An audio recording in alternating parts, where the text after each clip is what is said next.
মাধবপুর নামে একটি গ্রাম ছিল। সেই গ্রামে এক কাঠুরিয়া ও তার স্ত্রী বাস করত। তাদের একমাত্র ছেলে বীর ছিল 5 বছরের। কাঠুরিয়া তাদের গ্রামের পাশের জঙ্গল থেকে কাঠ সংগ্রহ করে বাজারে বিক্রি করত।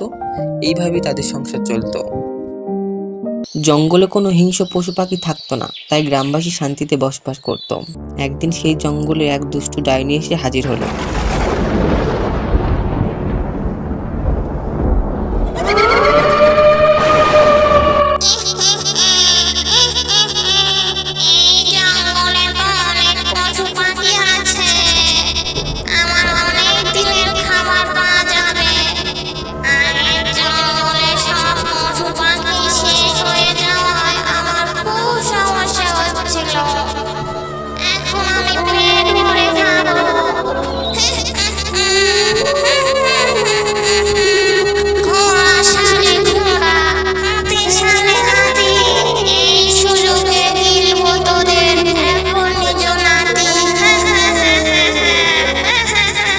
ডাইনি জঙ্গলের সমস্ত পশুদের নিজের খাদ্যে পরিণত করতে লাগলো।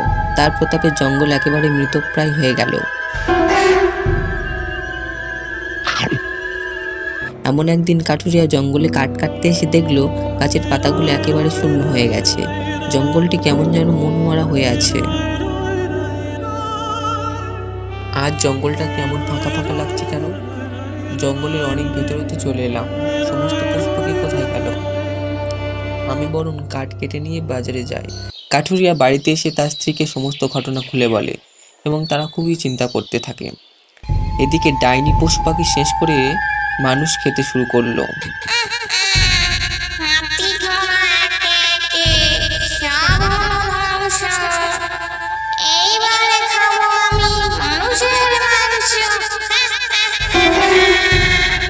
পরদিন গ্রামের এক ছেলে জঙ্গলে কাঠ কাটতে গেলে ডাইনি তাকে খেয়ে ফেলল।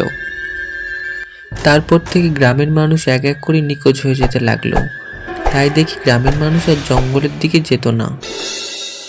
এবার তো আমাকে কাঠ কাটতে যেতে হবে, ঘরে আর একটাও দানা পানি নেই। কিন্তু জঙ্গলে যদি তোমার কোনো বিপদ হয়? কিছু হবে না, তুমি বীরকে চোখে চোখে রাখবে, আমি এখনই ফিরে আসবো। দুগ্গা দুগ্গা। কাঠুরিয়া জঙ্গলে প্রবেশ করে দেখলো সেই কুৎসিত ডাইনিটি গাছে বসে আছে। কাঠুরিয়া বুঝতে বাকি থাকলো না যে ডাইনি সবাইকে মেরে ফেলছে। সে তৎক্ষণাৎ গ্রামে ফিরে গেল এবং সবার সঙ্গে আলোচনা করলো। সবাই মিলে সিদ্ধান্ত নিল যে জঙ্গলের বাইরে এক দেবী মূর্তি স্থাপন করবে। কথা মতো তারা জঙ্গলের বাইরে দেবী মূর্তি স্থাপন করলো এবং মন প্রাণ দিয়ে পূজা করলো। দেবী তাদের পূজায় প্রসন্ন হলেন।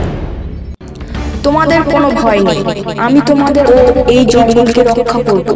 তোমরা এখন নিশ্চিন্তে বাড়ি যাও। লোকজন চলে যাওয়ার পর দেবী ডাইনির কাছে গেল।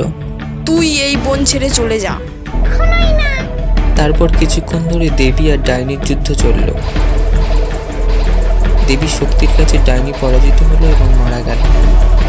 পরদিন এক সুন্দর সকাল হওয়ার সঙ্গে মাধবপুর গ্রামবাসীর জীবন থেকে সমস্ত দুঃখ চলে গেল। তারা এবার সুখে শান্তিতে বসবাস করতে লাগলো এবং তারা প্রতিদিনই আনন্দের সঙ্গে বনদেবীর পূজা করতে লাগলো।